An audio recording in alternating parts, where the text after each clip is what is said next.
సుమన్ టీవీలో మీ business promotions కోసం ఈ కింది నెంబర్ను సంప్రదించగలరు.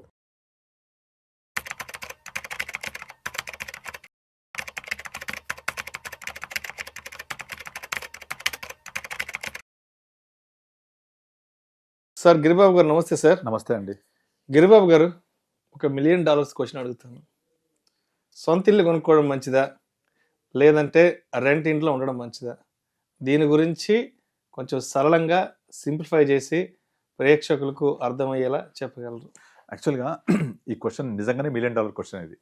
చాలా మందికి ఈ ప్రశ్నకు సమాధానం ఎప్పుడు దొరుకుద్ది అంటే, నేను అనవసరంగా ఇల్లు తీసుకున్నాను, ఇలా కాకుండా అలా చేసుంటే బాగుండేది అని మొత్తం సినిమా అంతా అయిపోయిన తర్వాత ఈఎంఐలు కట్టేసి అన్నీ అయిపోయి ఇల్లు సొంతమైన తర్వాత ఎప్పటికో 50 సంవత్సరాల తర్వాత అర్థమవుతుంది. కానీ యాక్చువల్గా దీని యొక్క ఇంపార్టెన్స్ ఏంటి అనేది, ఇది మనం మానిటరీ టర్మ్స్ కంటే సైకలాజికల్ టర్మ్స్ చాలా ఎక్కువ ఇంపార్టెన్స్ ఉంటుంది అందులో. ఉదాహరణకి మనకు సొసైటీలో ఎవరైనా ఇల్లు కొనుక్కున్నారు అంటే వాడు బాగుపడ్డారు అనే ఒక కాన్సెప్ట్ లాగా అర్థమవుతుంది అందరికీ. లేదా ఇల్లు అమ్మేశారంటే ఏమనిపిస్తుంది, అరే అమ్ముకొని పోయారంటే దానికి కారణాలు ఏమైనా ఉండొచ్చు, కానీ అమ్ముకున్నారు అంటే వాడు చెడిపోయినట్టుగానే ఒక ఫీలింగ్ ఉంటుంది సొసైటీలో. అదే ఇల్లు ఉంది అంటే, కొనుక్కున్నాడు అంటే బాగుపడ్డట్టుగా ఫీలింగ్ ఉంటుంది. ఫర్ ఎగ్జాంపుల్, ఇప్పుడు మనం సౌత్ ఇండియాలో ఏదైనా ఒక పెళ్లి సంబంధానికి వెళ్ళామనుకోండి, పెళ్లి సంబంధానికి వెళ్తే ఫస్ట్ అక్కడ అడిగేది ఏంటి, అబ్బాయికి ఉద్యోగం ఉందా, సొంత ఇల్లు ఉందా అని అడుగుతారు.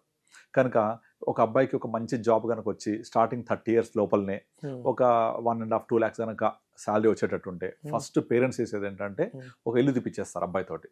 అది హైటెక్ సిటీ దగ్గర ఎక్కడో వాళ్ళకి నచ్చిన ప్లేస్లో ఒక 1.5 crore ఇల్లు తెప్పించేస్తారు. ఎందుకంటే రేపు పొద్దున పెళ్లి సంబంధం వస్తే మా అబ్బాయి కాడ ఇల్లు ఉందని చెప్పడానికి. కానీ నిజంగా ఇల్లు సొంతమైందా అంటే కాదు. అప్పుడే ఈఎంఐ లాస్ట్ ఈఎంఐ కట్టేదాకా అది సొంతం కాదు. కానీ ఎట్ ద సేమ్ టైం ఒక సొంత ఇల్లు ఉంది అంటే ఆస్తితో, అది అప్పుతో కొనుక్కున్నారా, లోన్తో కొనుక్కున్నారా అని కాకుండా, ఇల్లు ఉంది అంటే ఒక ఫీలింగ్ ఉంటుంది. ఎస్, నాకు ఒక సొంత ఇల్లు ఉంది, ఒక ఈ భూమి మీద ఒక అడ్రస్ ఉంది నాకు. అదే ఇప్పుడు పేరెంట్స్ ఓల్డ్ ఏజ్ ఉంటే, మనం అద్దెల్లు తీసుకుంటే పద్దాక తిప్పలేం కదా వాళ్ళని. పేరెంట్స్ ఓల్డ్ ఏజ్ ఉంటే చాలా మంది అద్దె కూడా ఇవ్వరు.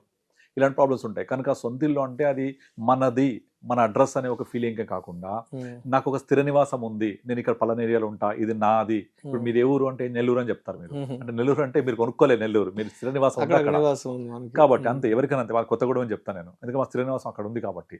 అదే కొంతమంది ఉద్యోగస్తులు ఉంటారు, వాళ్ళకు ప్రతి 3 సంవత్సరాలకు ట్రాన్స్ఫర్ అవుతూ ఉంటుంది. మీరు ఏ ఊరు అంటే ఉద్యోగం చేసిన ఊరు కాకుండా పుట్టిన ఊరు చెప్తారు, అక్కడ స్థిర నివాసం ఉంది కాబట్టి. కనుక స్థిర నివాసం సొంత ఇల్లుకి అంత ఇంపార్టెన్స్ ఉంటుంది. దాన్ని మనం ఎట్టి పరిస్థితుల్లో నెగ్లెక్ట్ చేయకూడదు.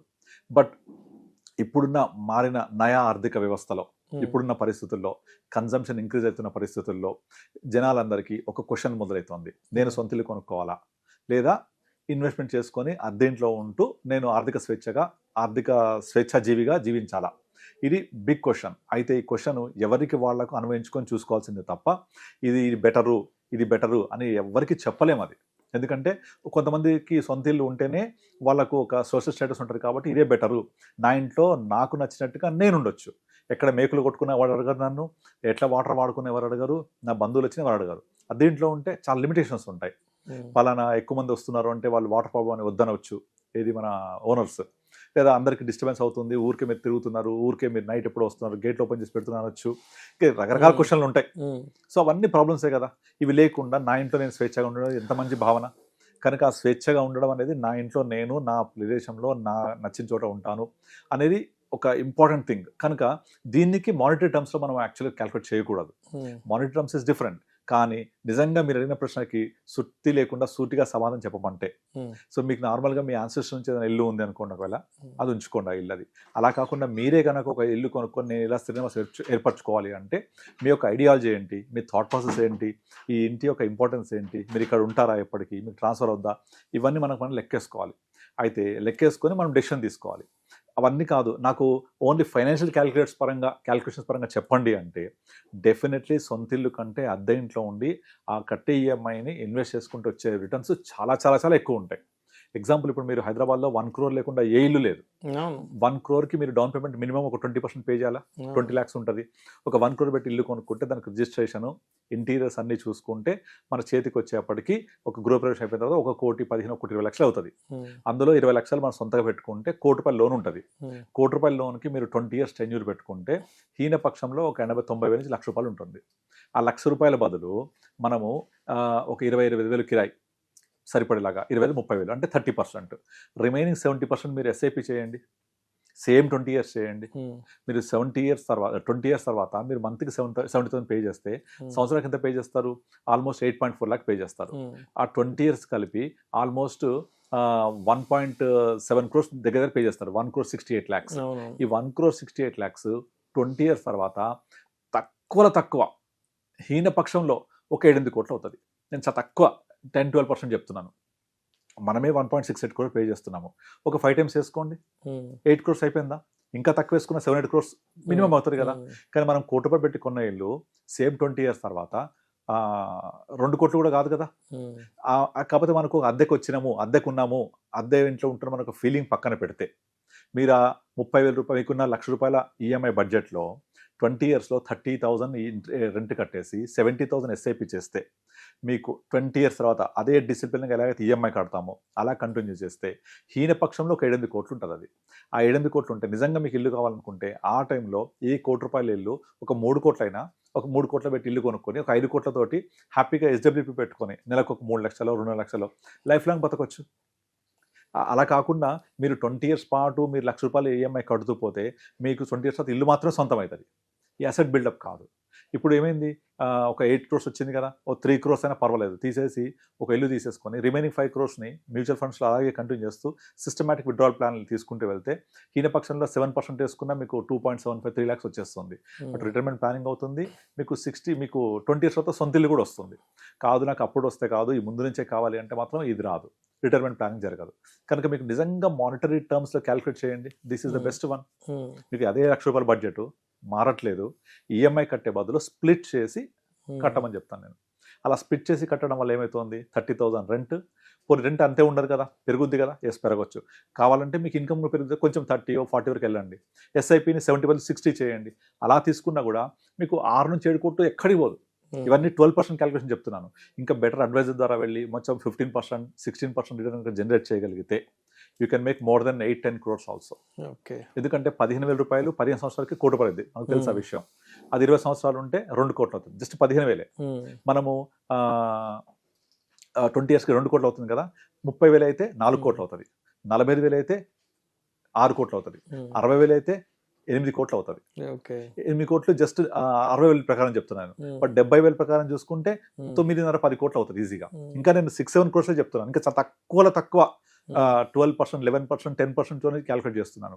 మీరు 15 వేసుకున్నారంటే ఈజీగా 10 crores టచ్ అవుతుంది.